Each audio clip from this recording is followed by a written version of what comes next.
Nous nous retrouvons au mois de juillet 2023, le mois de la chèvre de terre, l'année 2023, l'année du lapin d'eau. J'ai bien entendu vos messages, rassurez-vous, je ne me retire pas de ces lectures temporelles. Je souhaite en fait étendre le champ de ces transmissions parce que nous sommes dans une période très particulière, à la fin d'un cycle de 20 ans en 2023, ou à la veille d'un autre cycle de 20 ans associé à l'élément du feu à partir de 2024. Et donc nous sommes dans une période de transition majeure qui dépasse nos destinées individuelles. Le message clé sur le temporel, qu'aucun des mois à venir d'ici 2024 ne va changer, c'est que la période est une période transitoire, il y a un cap à passer, il y en a encore pour 6 mois. Il est donc important, non pas de nous centrer sur ce que chaque mois va nous apporter, mais sur ce que nous pouvons faire, chacun, chacune, pour passer ce cap qui dure. Alors, bien évidemment, juillet, un mois d'ancrage, il y en a 4 cette année. Il y a eu avril, juillet, il y aura octobre et il y aura janvier 2024 qui sera le dernier mois de 2023, sont des mois qui permettent d'une certaine manière de calmer un petit peu le jeu, de revenir à l'essentiel, de nous centrer sur ce qui doit être fait. On pourrait dire que c'est un mois qui permet encore cette année de planter 2-3 graines. Il s'agit plutôt avec confiance de laisser pousser ce que nous avons déjà planté. Mais message, il y a encore quelques semaines pour finaliser ce que vous avez amorcé. Ancrage. Deuxièmement, dans une année comme celle-ci, la Terre, très présente ce mois-ci, va tout à fait fonctionner ou peut tout à fait fonctionner comme une force d'inertie ou d'équilibrage. Quand ça chamboule, d'arriver à tenir un bastingage permet de rééquilibrer un petit peu le jeu. Donc on peut considérer que ce mois-ci, les forces constructives, mais lesquelles? Les forces individuelles constructives, quand des camps s'opposent.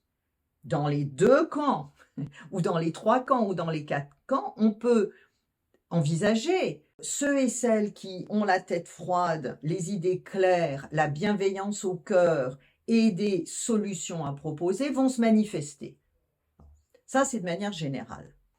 Individuellement, nous avons à la fois tenir compte de cette fenêtre de tir d'un mois, mais aussi, et c'est ce que je cherchais déjà à dire le mois dernier, avoir une visibilité sur les 6 mois qui viennent en visant le renforcement de qui nous sommes, nos idées, nos intentions, nos chemins de vie, nos ambitions, elles ont toutes été rajustées, réajustées, ajustées parfois à la baisse. Certains d'entre vous ont même conclu que vous aviez à laisser tomber ce que vous tentiez de construire. À l'heure actuelle, en fait, ce qui n'a pas encore poussé peut encore pousser. Ce qui a déjà poussé mérite notre attention. Et l'objectif, il n'est pas août, il n'est pas septembre, il n'est pas octobre.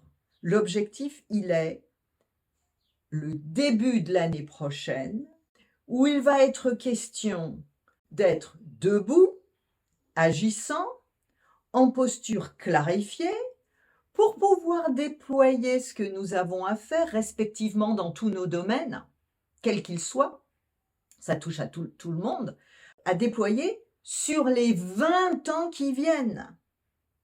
Donc pour une fois, c'est qu'on se retrouve dans un scénario où la temporalité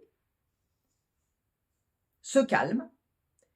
C'est vraiment un paradoxe, hein. Le temps qui change tout le temps, le temps qui, dans la pensée chinoise, est considéré comme un facteur yang, est en train de se stabiliser. C'est à la fois frustrant, mais c'est pas mal. Nous demandant à nous de rentrer en action. Et l'équation, elle a toujours 3 facteurs. Le temps, c'est-à-dire le moment pour agir, l'espace, le lieu dans lequel nous vivons, c'est-à-dire les facteurs spatio-temporels, mais aussi l'individu.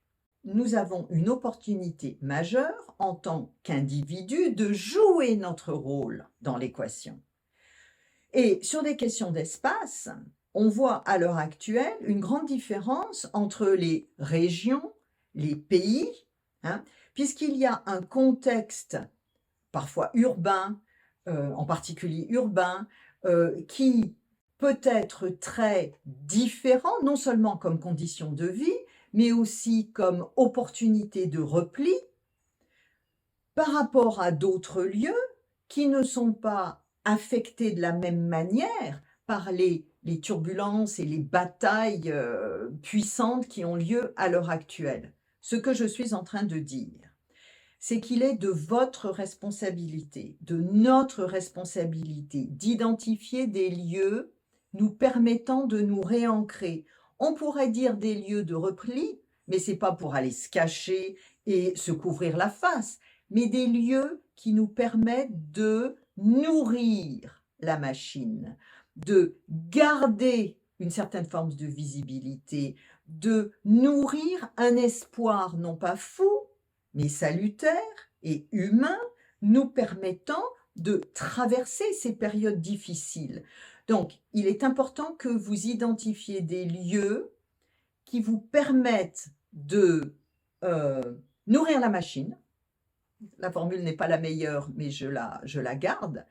Et aussi, à tout moment, de continuer ce que vous faites déjà, c'est un travail de posture pour éviter d'ajouter du déséquilibre dans vos situations individuelles, alors que déjà à l'extérieur de nous, ça chamboule.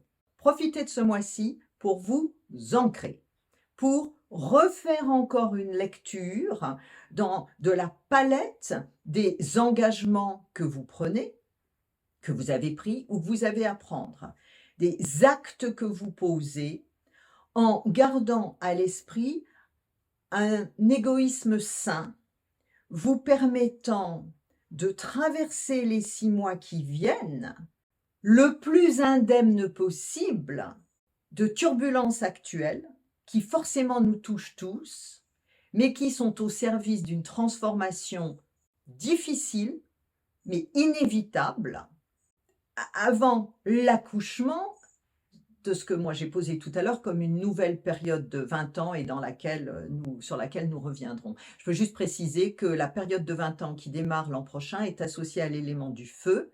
Je l'ai dit dans d'autres conférences, le feu c'est le visible et l'invisible. Il y a d'un côté la possibilité de faire exploser la planète. En tant qu'humains, nous sommes pas mal responsables de ce qui va pouvoir se passer ou pas, mais le feu c'est aussi le subtil, l'éveil, l'invisible. Soyons prêts pour cette ouverture qui arrive en 2024 et qui attend de nous que nous soyons tout simplement en forme. Ce que j'attends de vous, c'est que vous soyez prêts pour la période de 20 ans qui arrive. Alors, c'est un souhait, peut-être un souhait vain et pieux de ma part, mais j'ai confiance dans notre capacité d'être présent, debout, en forme sur les 20 ans qui suivent, quels que soient nos chemins de vie. Merci beaucoup de votre écoute. Pensez à vous abonner. Je pense être un petit peu moins présente sur Instagram ou sur Facebook où je vous signalais l'arrivée de ces vidéos. Si vous êtes abonné, je n'ai pas besoin de faire ce relais et vous allez avoir l'assurance d'être prévenu si une vidéo sort, qu'elle soit sur le temporel ou sur le spatial. Bon vent!